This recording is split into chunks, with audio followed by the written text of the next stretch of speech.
Hello, my name is Allie Boyer, and this is the presentation for my Dream School Library Vision Project for Professor Buchanan's INFO233 class for the summer 2016 semester. Before I begin, please note I am currently a pre-service librarian. For the purposes of this project, I am using my community's local school district and a middle school as a guide to create my Dream School Library Vision. First things first, I'm going to establish some background information about my school. Central Middle School is made up of 5th and 6th grade students, ages 11 to 12. While specific school demographics are unavailable, the district and county demographics will paint a picture of the community and school community members. As of 2014, the poverty rate of Cape Girardeau County is 17%, with a household median of almost 46,000. As of 2015, the population is roughly 88% white, under 10% African American, with Native American, Asian, Hispanic, or mixed races making up the rest of the population. In addition, nearly 21% of the population is within the age range of a K-12 student, which is roughly 6 through 18. Within the school district, the student population is roughly 57% white and 30% black, while the population for Hispanic, Indian, and Asian students is too small to read. These statistics suggest little diversity within the school community. I would just like to also point out that my Dream School Library welcomes a mixing of all cultures, races, ideals. There is little diversity in my area, but diversity is welcome. According to the 2015 Missouri Assessment Program results, the majority of students district-wide scored between basic and advanced. These MAP scores reflect an effort to focus attention on academics in comparison to the neighboring Jackson School District and their strong focus on being a football community. The district meets up with the surrounding school districts, as you can see on the map. The surrounding school districts are Jackson, Neal, Holcomb, Delta, and Scott County, which covers the surrounding land area of Cape Girardeau County. The district then extends to the Mississippi River to the east, where it ends before reaching the state of Illinois. My Dream School Library mission statement follows the standards established by the American Association of School Librarians, as well as the values of the American Library Association. It will also reflect the current district mission statement and the school's connection to using Common Core state standards. According to one study, most mission statements in K-12 education reflect community priorities and typically include themes of cognitive, social, and civic development, and reflect the school character priorities and curriculum goals. This is reflective of the Cape Girardeau School District mission statement, which strives to make students successful within the community, or within the school and greater community. The current mission statements of both the Cape Girardeau Public School District and of the Central Middle School are the same. Educate every student to be successful, responsible citizens. Judging from the mission statements, academics and civic development are main interest of this community. So the mission statement that I have developed based on the school district statements, our mission statement reflects the standards and values established by the AASL, ALA, CCSS, and the Cape Girardeau School District. The mission of Central Middle School's library program is to support academic as well as personal inquiries of all members of the school community through collaborative and creative methods and technologies. The library and its staff strives to guide exploration, the development of multiple literacies, and other new skills as trends and technologies emerge. Focusing on new skills and proficiency within the process of inquiry will develop the tools for success within the school and greater community. Now, I would just like to give a quick overview of current trends and how they have influenced the main points of my dream library.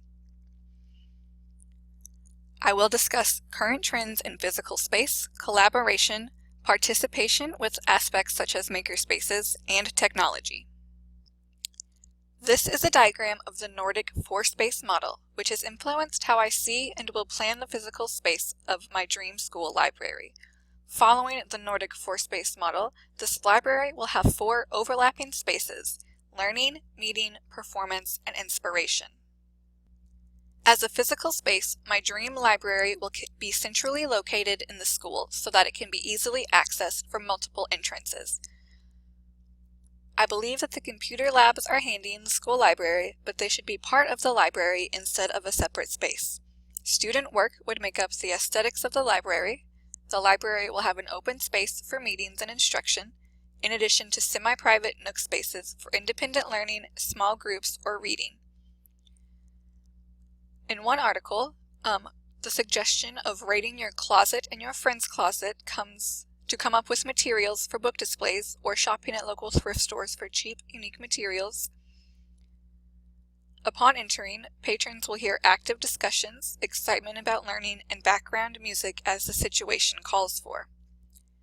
In regards to being a teacher librarian, I would have the support of fellow teachers and administrators and be seen as a partner in learning instead of a place for free time electives. One study suggests that example of successful co-planning and strategies and Web 2.0 integration are the most influential in changing teachers' minds about collaborating with the teacher librarian. In my dream library, collaboration and co-teaching will happen frequently, especially in STEM subjects where the inquisitive nature of the library promotes hands-on interactive student learning. I would like to encourage active participation in my library through the use of a variety of makerspace stations. In one article, I found middle school libraries within the same district sharing mobile maker stations. These stations were creative, and I would like to model my dream stations after them. The stations were a STEM cart, an art cart, and a production cart. I find mobile stations interesting because of the collaboration required with other schools in the district and the creative funding solution. However, since this is a dream library, mobile maker stations aren't necessary. My carts will follow the same theme, STEM art production. The production stations will be based in the computer lab and feature a 3D printer, cameras, and an iPad for stop motion and video films. The art station will have, naturally, art supplies. The STEM station will have robotic items, Legos, an iPad, science kits, math blocks, and other such STEM items. The daring librarian is full of wonderful ideas for the school library. I would like to incorporate a few of these ideas into my own dream library. One idea is to have charging lockers where students can get an ever-changing code so that they can lock their phones in a locker with a USB port and charging dock. Another idea is to encourage students, teachers, and anyone who enters the library to take a selfie and post it to Instagram while tagging the library's username. This is a great way to encourage technology, participation, and social media, all with one stone. In my dream library, I will also provide an online catalog where students can reserve books and check out ebooks, and provide rentable e-readers. I will keep up with the library blog, which will provide book recommendations for classroom lessons and pleasure reading, upcoming library events, recent selfies, and social media connections. I will email a bi-weekly newsletter to staff about collaboration opportunities and how the library can help them. Moving on to the next aspect of my dream library, the establishment of a library advisory committee. The Library Advisory Committee will be made up of a group of important stakeholders, including students, parents, faculty, and other important stakeholders, such as business owners and other funding opportunities throughout the community. The meetings will be held monthly for 1 hour before or after school, depending on a committee vote at a prior meeting, and will attempt to recruit different voices throughout the process. In early stages of the Library Advisory Committee, recruitment efforts will focus on the main clientele, which is students and faculty. As the committee grows and develops, parents, administrators, and community members will be recruited for community involvement. After 3 months of successful meetings and progress towards goals, parents and other school staff will be asked to join the committee, as well as the beginning stages of initial recruitment contact with influential members of the greater community. Within 6 months of its creation, the committee will recruit outside members of the community. The main goals of the Library Advisory Committee should focus on student learning. Decisions will be made on a consensus base to gather and document input as well as to share positive results of committee decisions. The Library Advisory Committee and the librarian will send out newsletters throughout the school and community, twice a month, and actively use or attempt to use every day different social medias such as Facebook, Twitter, and Instagram in addition to school library, website, and blog. First and foremost, students are the primary clientele and should have a strong voice within this committee. By recruiting student committee members, the library staff can develop a deeper understanding of students' wants and needs. In a school setting, new students circulate through the library every year. It is important to recognize and understand the changing needs and wants of new student groups, which can be accomplished by recruiting student committee members from multiple grades within the school. Students are also capable of providing peer influence to use the library to their fellow classmates. In addition, students are more likely to overhear the complaints of their peers, resulting in a more honest student body reflection of current policies, programs, and collections of the library.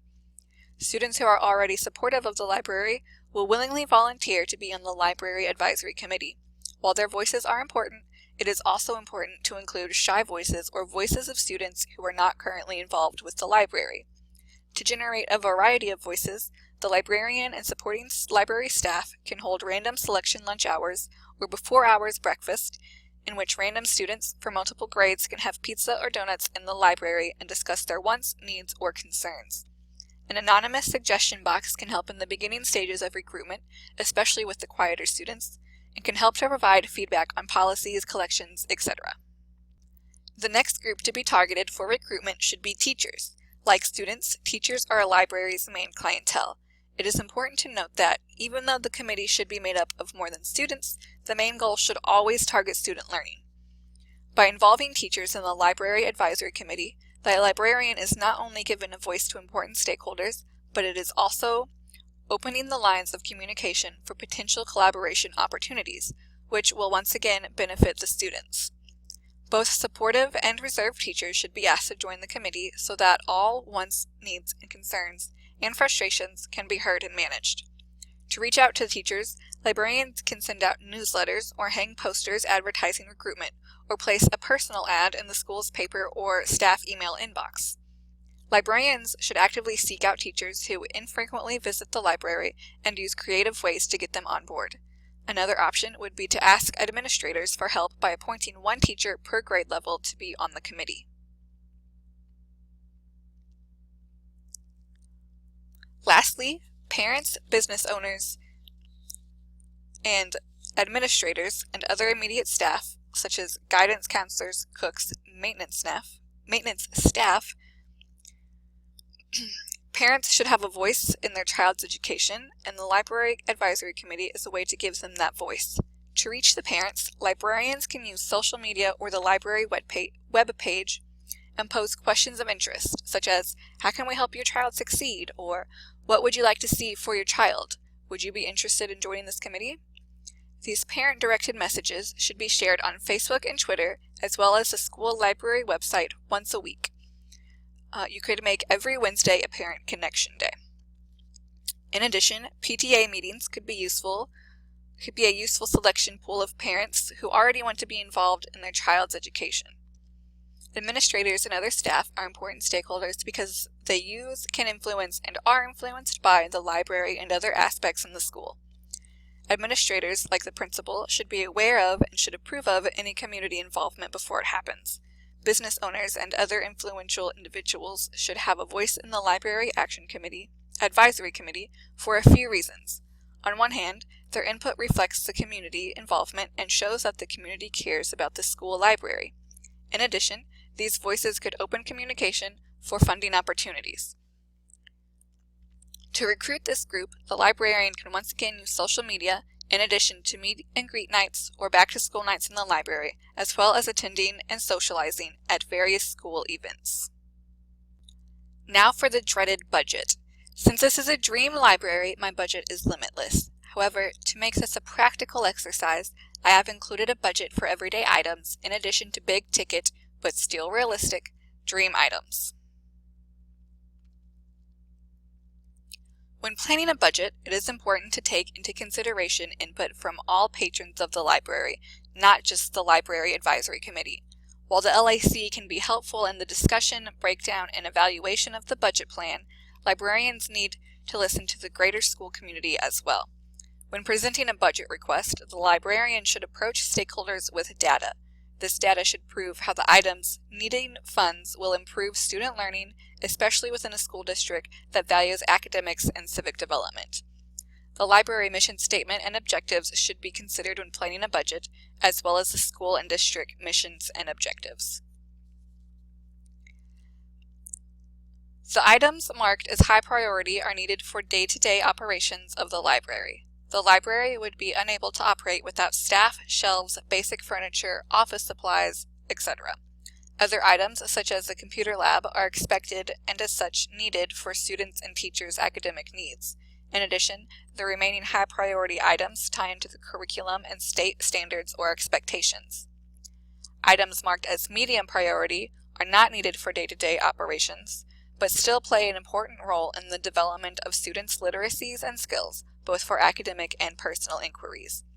In addition, these items also allow for the ongoing development of skills, access to emerging trends, and communication and collaboration within the school community and the greater community. While not necessary, these items are more beneficial than the items marked as low priority. Items marked as low priority add to the atmosphere of the library, but are intended to be more fun or engaging items rather than necessary to academic inquiries. Charging lockers and a radio or DVD player are perks for students to enjoy, which improve the student-library relationship. In regards to supporting staff, which makes the library run more smoothly, volunteers can be found in students, parents, or other community members. Because this role can be filled with volunteers, it is low on the budget rationale.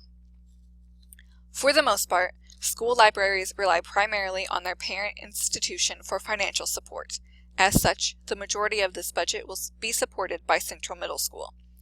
Advocating for funds to the principal or other administrators should include a detailed breakdown of the items needed and justification for their need. However, with recent budget cuts happening in Missouri, it would be wise to explore more creative methods of funding, even for a dream library. Community involvement and connections can come a long way in regards to funding. Influential individuals or organizations within the community, such as business owners, the Lions Club, or other clubs, may donate to the school library program. In addition, grant funding can help to extend a library budget. In Missouri, LSTA offers a variety of grant programs for library and technology services in schools. Now let's look at a breakdown of my budget plan. The first category is staffing and includes the teacher librarian, a library media assistant, a computer writing room staff, and supporting staff. With the exception of supporting staff, which is low priority and can be funded by volunteers or community donations, the remaining staff is a high priority, and the library could not function without them, so they should be funded by the school budget. The next category is professional development. It should involve membership subscriptions to professional organizations, as well as conferences and other training opportunities. These are medium priority simply because the library can function without them. However, it would be beneficial for both the staff and students to stay updated with current trends and different aspects that a professional organization can offer the staff. The next category is the library environment, and this offers a range of high through low priority levels. Makerspace stations are medium simply because the library can run without them. However, as I mentioned previously in earlier slides, these makerspace stations are an important part of my library community as they offer different diverse methods for students' academic and personal inquiries. Other subcategories in this library environment include a display board for student work, which is a high priority simply because it's cheap and easy, and it allows the students to feel that they own the library, as well as an opportunity for them to show off and a sense of pride in their work. Individual or group workstations in the computer lab, as well as movable lounging seating within the library space, allows for adaptable individual or group collaboration opportunities. The bookshelves, tables, seating, and general maintenance is typical and While it's part of the dream library, it's also stuff that an actual library could not function without. And the bring your own device charging lockers, as I mentioned above, are just an opportunity and a fun enhancement to the library that will help the students connect and feel like they have a voice and are cared about by the librarian. The next category is technology, which includes computers, wireless printers, some kind of video conferencing software, and 2 of the MakerStation materials. The computers and printers are high priority because, well, the computer lab needs computers and printers. I opted for wireless printers so that students could either print from the computer lab computers or from, like, say, their own personal tablets or iPhones. It just allows for a wider option of printing opportunities. The video conferencing could be used to collaborate with other librarians in the district, or they could be used for the programs I'll describe later on, which would involve getting author participation. The makerspace stations, as I mentioned above, should have a focus in STEM subjects and technology, such as video or digital cameras, animation software, 3D printers, iPads, and things like that that just help kids explore. Other materials that I would like to have in my library include a radio or some kind of CD or MP3 player, or maybe even a DVD player. For the most part, this is just to help increase the atmosphere and to provide some kind of background noise. It could also be used to show off student creations, or it could be used to adapt to diverse learning needs. For example, it could be a reading aid.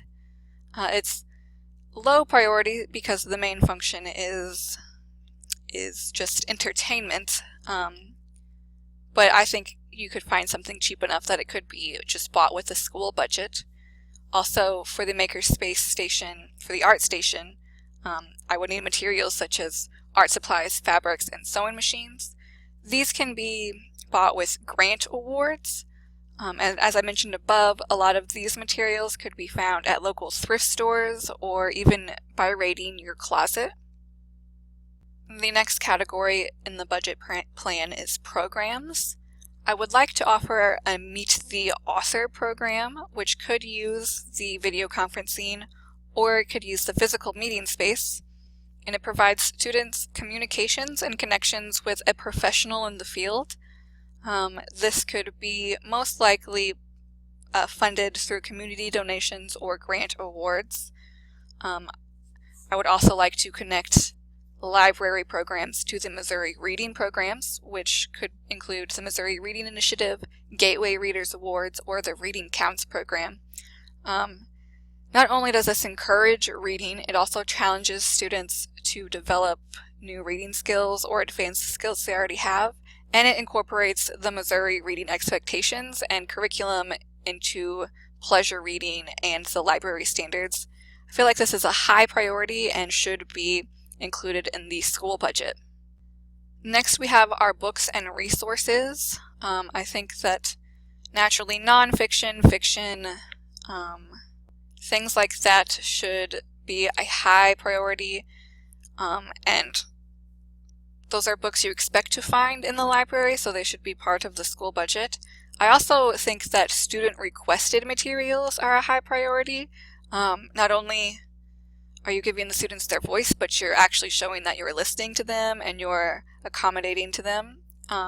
So I think that's high priority and should be included in the school budget, but it could also be funded through the grant awards. I think that popular new titles and electronic books connect to current trends. They're not necessary for the library to operate, but they enhance student learning and enjoyment, and so they are medium, and they can be funded through grant awards. Last are your typical office supplies, general things such as paper, pens, and like barcodes for the books. Those are high priority and should be included in the school budget. Materials for signs and displays, they're medium because, well, basically they're not needed for the library, but it's not a good library without them. They can come from community donations, or you can, like I said earlier, use materials from thrift stores or your homes. The last section in my vision is assessment. In order to continually evolve and suit the needs of patrons, this school library and librarian should be assessed and evaluated. Assessments can serve as checkups to make sure the overall program and staff adhere to the library and school mission statements, goals of the LAC, benchmarks established by the school, district, or state, these types of things. The assessments should systematically engage research-derived evidence, school librarian observed evidence, and user-reported evidence. Common types of direct assessment include evaluations, reports, or tests. Common types of indirect assessment include surveys, conversations, or observation. Based on the data collected and assessed, the library program, or LAC, can adjust their goals, objectives, or programs to better suit the needs of students and teachers. Moving on to an assessment of my dream library, it will be broken down like the budget into categories and subcategories. The first category is library statistics, such as collaboration, circulation, and collection. These can be evaluated and assessed by how often and how effective they are, or by student or faculty satisfaction rates. Evidence for this could be found in annual reports, LAC goals, surveys, or even a comment/suggestion box. The next category is formative data, such as when the teacher librarian is collaborating with a classroom teacher to provide a lesson or a unit for a class. The formative should include student progress and engagement, as well as the teacher librarian and teachers' collaboration efforts. These should be quantitative and qualitative, and they should make sure that communication lines are effective and in place and that all the goals are being met. These can be assessed by bell ringers, direct questions, discussions, rubrics, and conversations. Lastly, we should assess the summative data of those same library or unit collaboration efforts. This should assess the student grades, self-evaluation from both the student and the teacher, as well as the teacher librarian, and then the overall attitudes of effectiveness, or the evaluation of the library's role in these lessons. And this can be assessed through rubrics, conversations, surveys, or even a comment suggestion box. Lastly, the librarian should be assessed as a teacher librarian. For the different roles of the teacher librarian, there should be one common super question of how do you provide value to your community? And the first role is the instructor, with the sub-question of how often and effectively have I collaborated with teachers to provide hands-on, in-depth learning opportunities for students. And this can be assessed through collaboration statistics, lesson plans, administrator evaluations, or a variety of student work samples. Next is the teacher librarian's role as a literacy advocate, which will have the sub-question of how do the library materials aid in developing multiple literacies?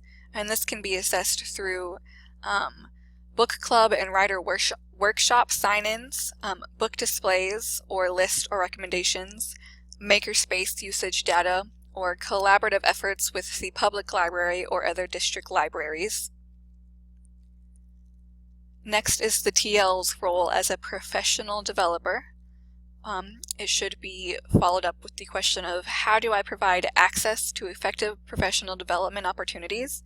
And this can be assessed through professional development conferences or information provided by the TL, updated blog or newsletters, or professional organization memberships.